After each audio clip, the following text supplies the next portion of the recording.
गोविंद शिल्प घेऊन येत आहे एकूण 80 ट्विन बंगलोचा भव्य दिव्य पंढरपुरातील एकमेव प्रकल्प। आमच्या प्रकल्पाची वैशिष्ट्ये मनाला शांती देणारं महादेवाचं मंदिर, मुख्य रस्ता सुमारे 30 फुटांचा, अंतर्गत रस्ता सुमारे 20 फुटांचा, ग्रामपंचायत योजनेचा प्रत्येक बंगलोजला स्वतंत्र नळ, सांडपाण्याची सुरक्षित विल्हेवाट, सर्व टाइल्स ग्लॉसी आणि नामांकित कंपनीच्या, सर्व स्टेअर, खिडक्या, चौकटी सुपर ब्लॅक ग्रेनाइट, दोन्ही अटॅच बाथरूम पूर्णपणे टाइल्स, पंतप्रधान हर घर नल योजना पूर्णत्वाकडे, bathroom, basin, kitchen, CP fittings हे जगवार कंपनीचे, स्टील वर्क पूर्णपणे जिंदाल कंपनीचे, 1000 लिटर पाण्याची टाकी, 150 लिटर सोलर वॉटर हीटर सोबत वॉटर प्युरिफायर, प्रत्येक बंगलोजला स्वतंत्र पार्किंग, दर्शनीय भाग पूर्णपणे डॅटो टाइल्स, टाटा प्रवेश कंपनीचे आकर्षक भक्कम दरवाजा, फुटी उंचीचे सुरक्षित कंपाऊंड। मग विचार काय करताय? गोविंद शिल्प, पत्ता गट नंबर 95, हॉटेल अंगण शेजारी, टाकळी रोड, पंढरपूर। ताज्या घडामोडी पाहण्यासाठी PVN म्हणजेच पंढरी वार्ता न्यूज या चॅनलला सबस्क्राईब करा।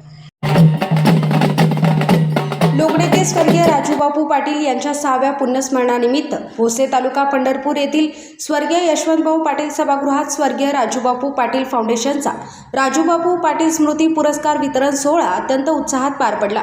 चेअरमन भोसे विकास सेवा society Bhose Vikramsingh Babanrao Shinde, chairman Kamala Bhavani sugar Karmala, Dada Patil, general body सदस्य रयत शिक्षण संस्था सातारा, सरपंच ग्रामपंचायत भोसे सुधाकर कवडे, पंचायत समिती सदस्य प्रतिनिधी सिद्धेश्वर पवार यांच्यासह विविध मान्यवर ग्रामपंचायत सदस्य ग्रामस्थ मोठ्या संख्येने उपस्थित होते। तर यावेळी बोलताना माजी आमदार राम सातपुते यांनी स्वर्गीय राजूबापू पाटील यांचा जनसेवेचा वारसा जपत गणेश पाटील यांनी इथल्या जनतेच्या मनात अढळ स्थान निर्माण केले आहे। रणजित शिंदे आणि मी गणेश पाटील यांच्या पाठीशी भावाप्रमाणे ठाम उभा राहील अशी ग्वाही देत गणेश पाटील यांचे वकीलपत्र आता मी घेतले आहे। गणेश पाटील यांच्या पुढच्या काळात निश्चितपणाने योग्य संधी देऊन सन्मान केलेला दिसेल। मी आलो असे माझे मित्र आणि एक युवा नेतृत्व या भागामध्ये लोकांच्या बद्दल, गावाबद्दल आणि परिसराबद्दल तळमळ असणारे नेतृत्व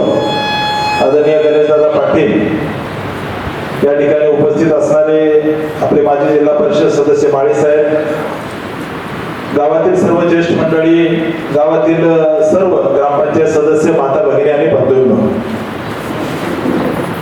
मी सर्वप्रथम आपल्या या फाउंडेशनचं अभिनंदन करतो। आम्ही मतदारसंघामध्ये फिरत असताना पुण्यस्मरणानिमित्त अनेक कार्यक्रमाला जातो। कीर्तनाचा कार्यक्रम असतो, त्यानंतर लोक येतात, फुलं टाकतात आणि जातात, परंतु गावातल्या लोकांसमोर आदर्श काम केलेल्या लोकांचा सत्कार झाला पाहिजे, त्याच्यातून गावातल्या कोणाला तरी प्रेरणा भेटली पाहिजे, ही भावना त्या ठिकाणी गणेश दादा आणि त्यांच्या सर्व सहकार्यांची आहे। याच्यामधून शिक्षक असेल, पैलवान असतील, शेतकऱ्यांसाठी काम करणारे, शेती क्षेत्रातील तज्ञ मंडळी असतील, यांना आजचा हा पुरस्कार दिलाय। मी फाउंडेशनचं खूप खूप अभिनंदन करतो। माझी आणि गणेश दादाची तशी भेट दादांना कदाचित आठवत नसेल, परंतु मी लोकसभेला सोलापूरला निवडणुकीला उभा होतो आणि कल्याणराव काळेंच्या घरी त्यावेळेस त्या ठिकाणी त्यांच्या सर्व सहकाऱ्यांसोबत माझी भेट झाली आणि मी नेता सामान्य परिवारातून आलेलो आहे। मला काही लोक त्या ठिकाणी बोलण्यावरून, चालण्यावरून, स्वभावावरून, डोळ्याच्या हावभावावरून एखाद्याचे नेतृत्व गुण त्या ठिकाणी लक्षात येतात आणि एक चांगला कार्यकर्ता या ठिकाणी त्याच दिवशी मी गणेश दादा हेरलं, हे चांगला कार्यकर्ता आहे आणि योगायोगाने या ठिकाणी आपण भारतीय जनता पार्टीमध्ये प्रवेश केला। जिल्हा परिषद आपण लढला, ठीक आहे, जय पराजय असतो, मी दोनदा पराभव झाला माझा पण, बरोबर ना। या ठिकाणी सोलापूर लोकसभेमध्ये 40,000 मतं असते तर निवडून आलो असतो आणि माळशिरस मध्ये सुद्धा अतिशय निसटत्या मतांनी आमच्या 2 ताकदी एकत्र झाल्यामुळे दादा माझा त्या ठिकाणी काही मतांनी पराभव झाला।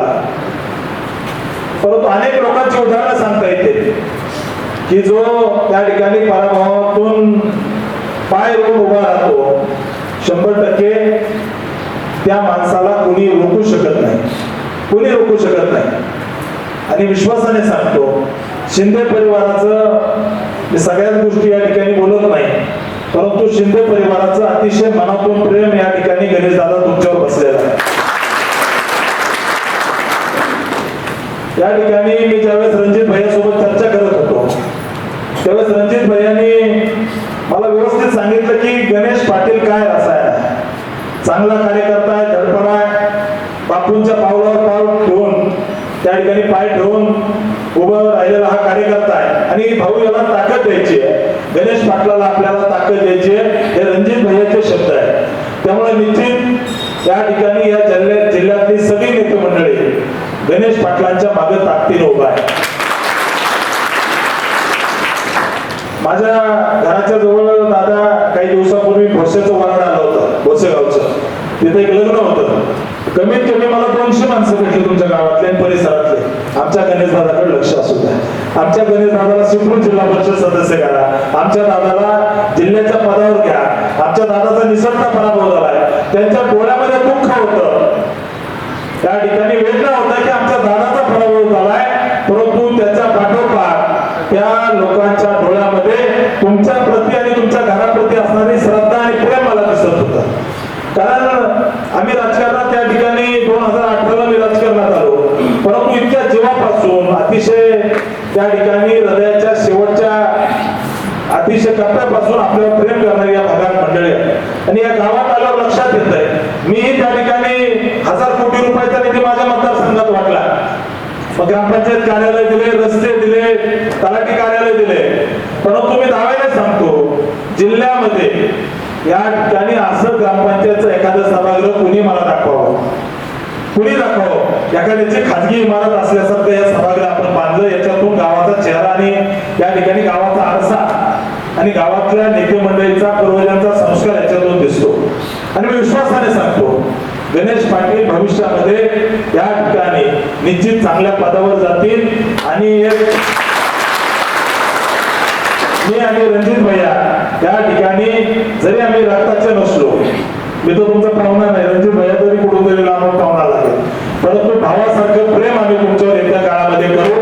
आणि या जिल्ह्यातली भारतीय जनता पार्टी आणि पालकमंत्री महोदयांना या ठिकाणी वकील चांगला असला तर केस 100% जिंकतो. परंतु गणेश या ठिकाणी मी या ठिकाणी खात्रीने सांगतो की गणेश पाटलांचं वकीलपत्र रामभाऊ सातपुतेने घेतलंय. भविष्यात